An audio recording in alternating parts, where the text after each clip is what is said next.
પ્રસરણ દ્વારા વાયુઓનું શું થાય? વિનિમય થાય. પ્રસરણ એટલે શું?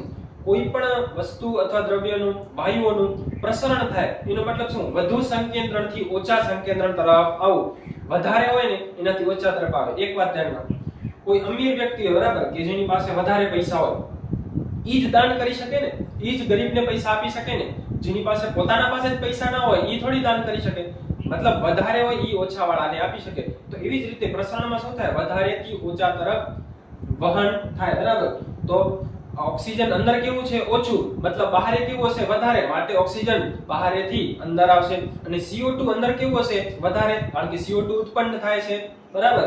CO2 અંદર કેવું હશે? વધારે. બહાર કેવું હશે? ઓછું. માટે CO2 અંદરથી બહાર જાય છે કોષ રસ પટલ દ્વારા, પસંદગીમાન પ્રવેશિત પટલ દ્વારા. કઈ ક્રિયા દ્વારા? પ્રસરણ દ્વારા બરાબર.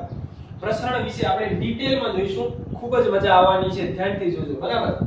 તો આપણે જોયું કે પસંદગીમાન પ્રવેશિત પટલ, આજે કોષ કેન્દ્ર, કોષ રસ પટલ, એને ડિટેલમાં જોઈએ તો અંદર કોણ આવશે? ઓક્સિજન, કારણ કે બહાર કેવું છે? વધારે, અંદર કેવું છે? ઓછું. અને પ્રસરણ દ્વારા CO2 ક્યાં જશે? અંદરથી બહાર. આમ વાયુઓનું વહન પસંદગીમાન પ્રવેશિત પટલ દ્વારા કોષમાં થાય છે.